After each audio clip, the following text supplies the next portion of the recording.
Hey everyone, welcome to The Grind. We're starting a new series that's going to go on for 3 weeks. We're going to be basically looking at 1 John. And today we're going to be looking at the person who wrote all these writings. 1 John, 2 John, 3 John, Revelation. Basically, John the Apostle. And Professor Freddie Boy will be the guy who will be the guy. I'm the guy. He's not the guy.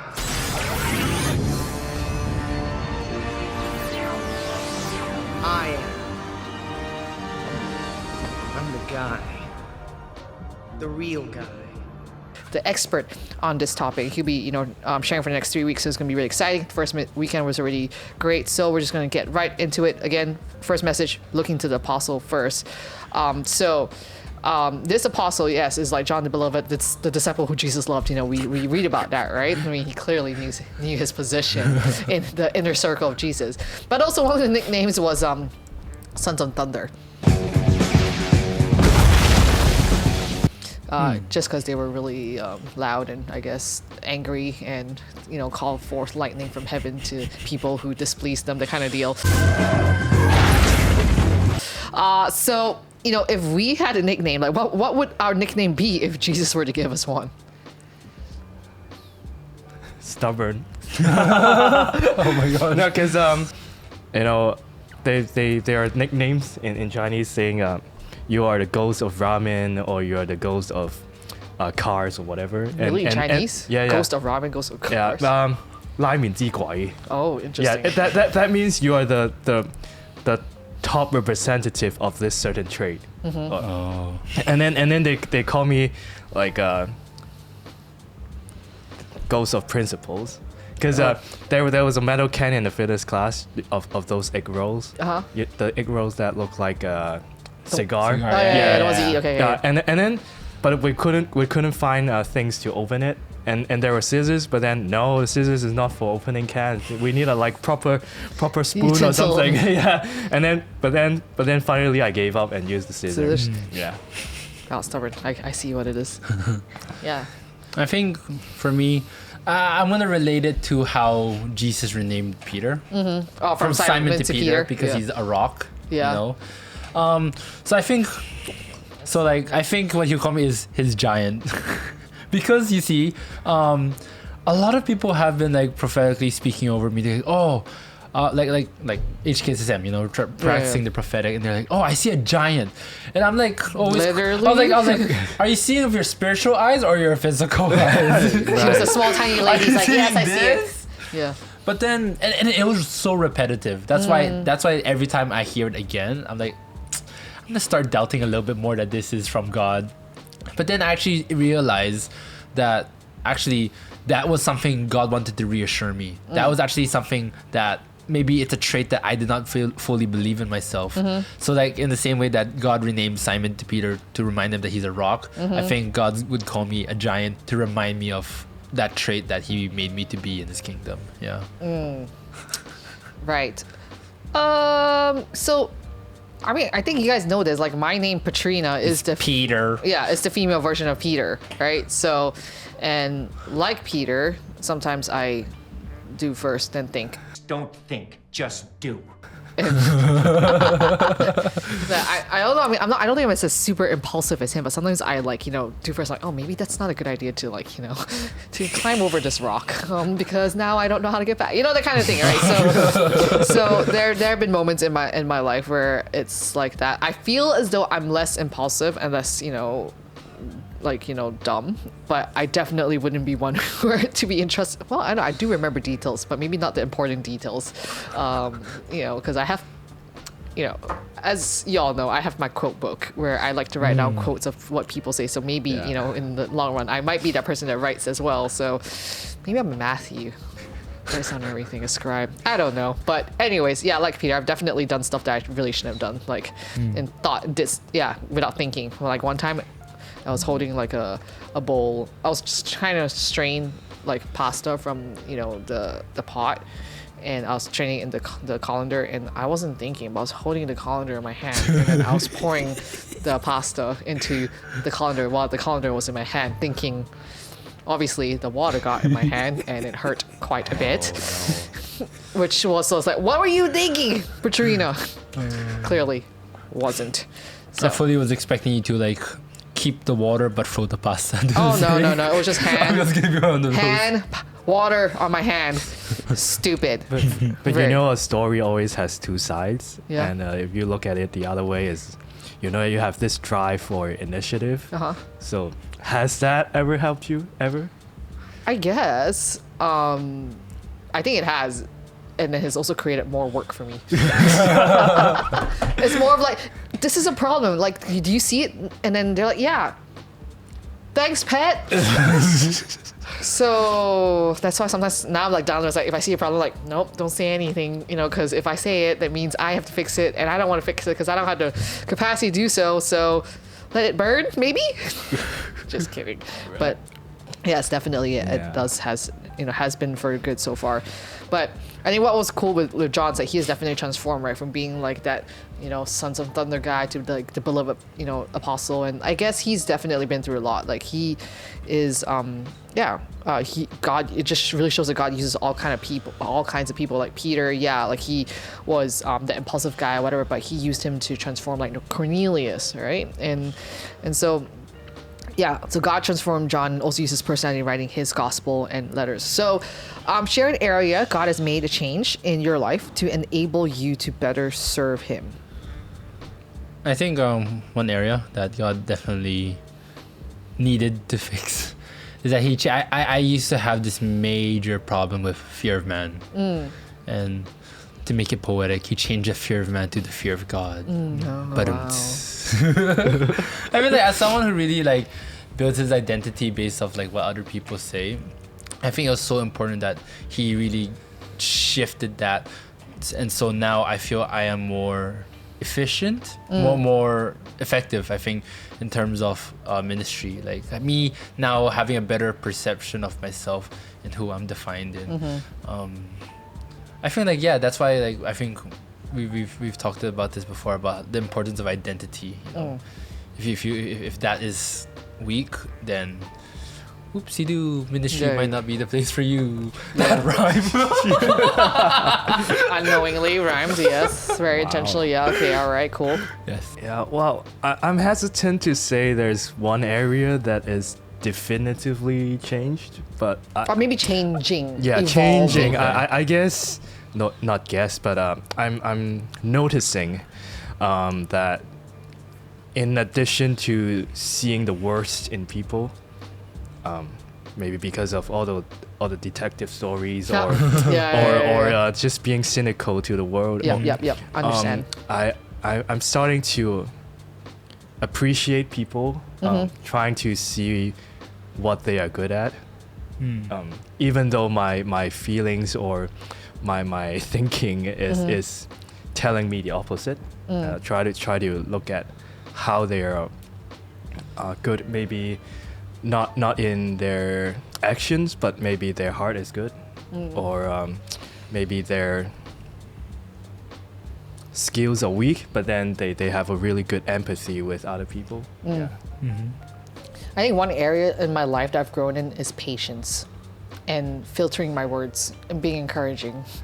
And you know, like for example, I was looking at this verse the other day in James chapter 1 verse 2 to 3. It's like count it all joy, my brothers, when you meet trials of various kinds, for you know that the testing of your faith produces steadfastness.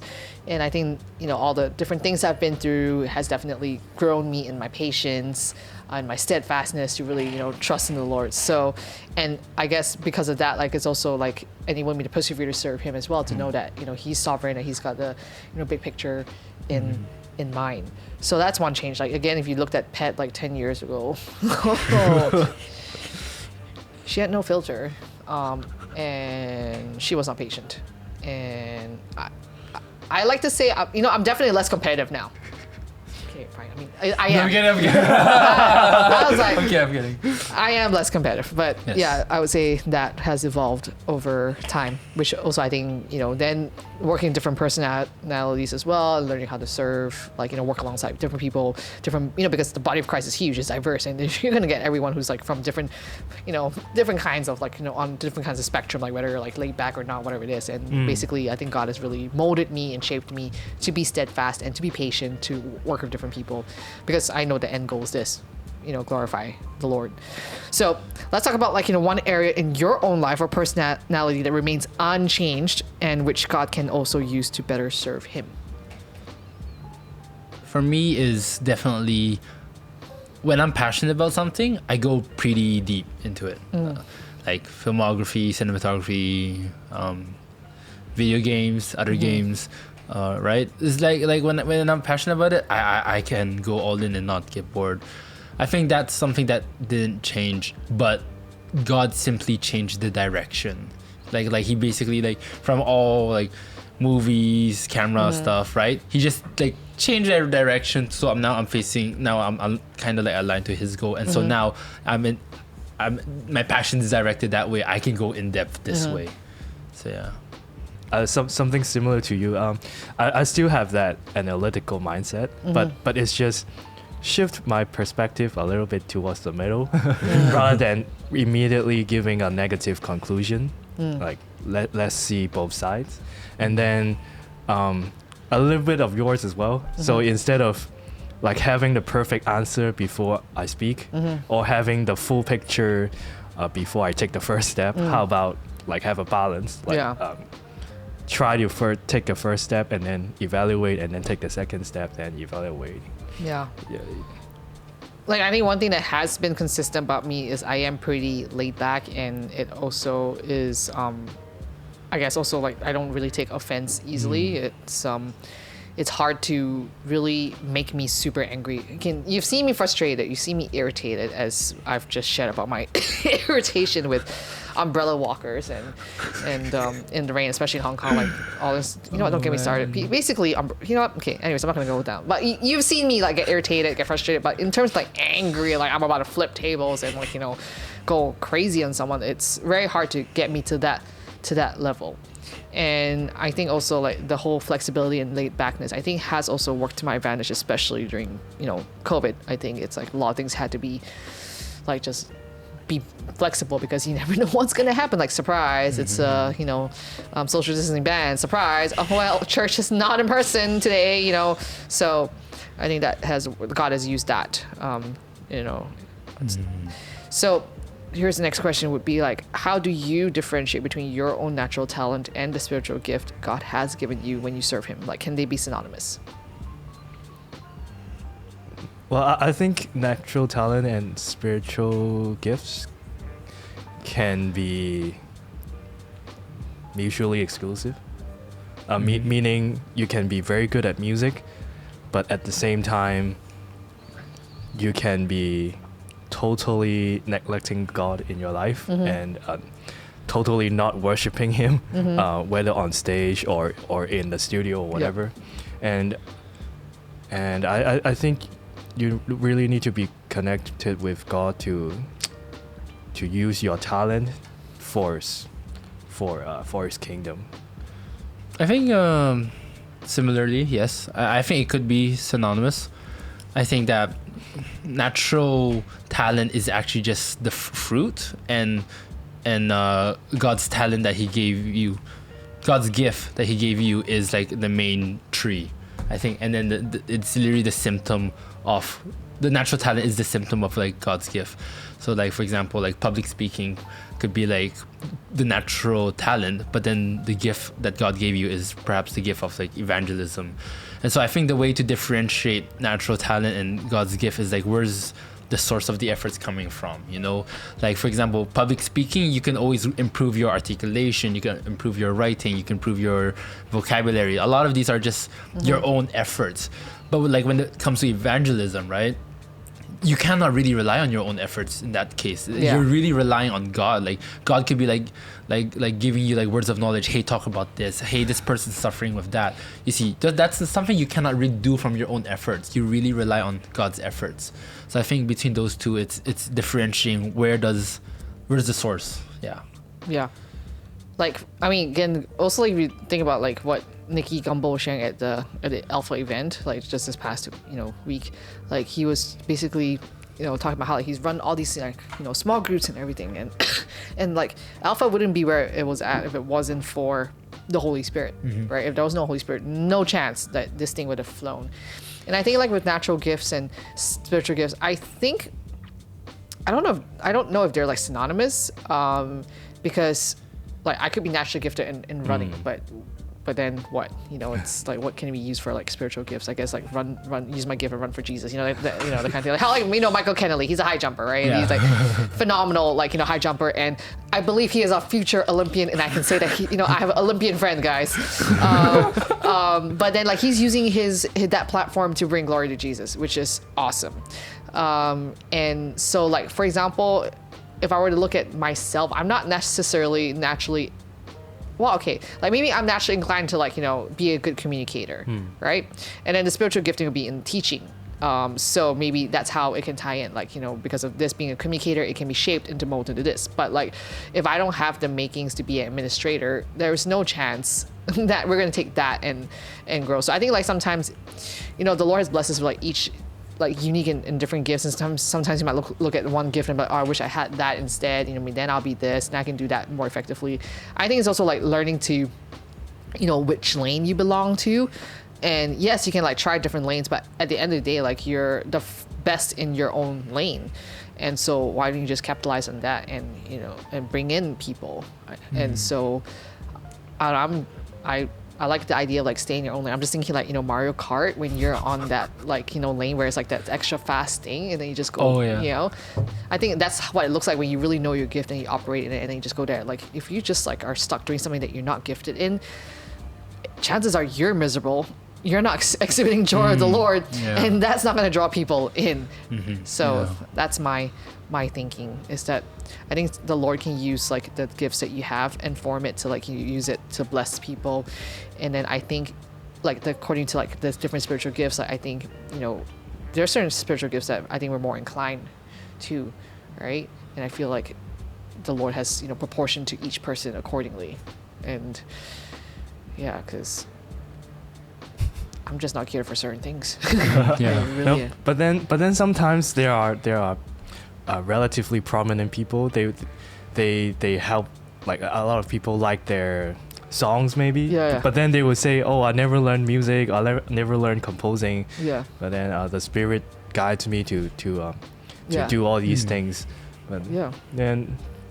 But also I think about, okay, if the Spirit also prompts you to do this, would it help if you also learned? Maybe, right? Like that could also be as well. It's like, what is the mindset? Like, I was never naturally inclined for youth ministry. Don't get me wrong. Never had a passion for youth ministry. Never was involved with youth group. But I know like during my time in YWAM, that's where I realized the need for mentoring, discipling young people, because that's what I lacked. I felt like if I had that, then maybe my life could have looked a little bit differently. But even though I had leaders in my life, I wasn't necessarily like susceptible to them. Like I wasn't like, yes, please pour into my life. Like I didn't understand the need for it, right? It's more like I do my own thing, you do your own thing, cool. So that as I grew older and realized like, okay, there is a need to mentor, disciple young people, so that has become something that's close to my heart. And I think God saw that. I guess he must have given me that desire, right? Because no chance I would have had that on my own. And then so in a way, like directed my path, and I end up doing like youth ministry, right? When I was asked to do it, I honestly thought to myself, like, I am the most underqualified person to do this. Ask someone else, not me. But I knew if I said no to that, I would be saying no to one of the greatest opportunities in my life. And to this day, I don't regret saying yes to youth ministry. So I think God also looks at the person. He can use absolutely any personality, because again, looking at this one 10 years ago, I would not have used her to do youth ministry.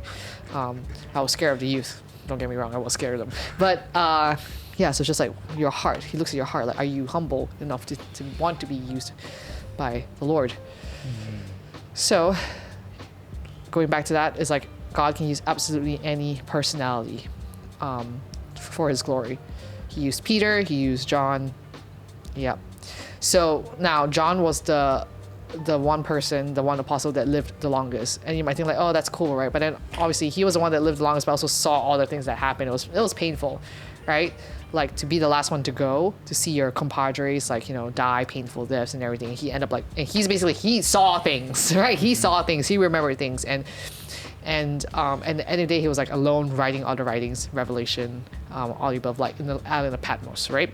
So let's end this discussion with this. It's like share one favorite verse or maybe like a passage from John's writing and explain why you find it so meaningful to you personally.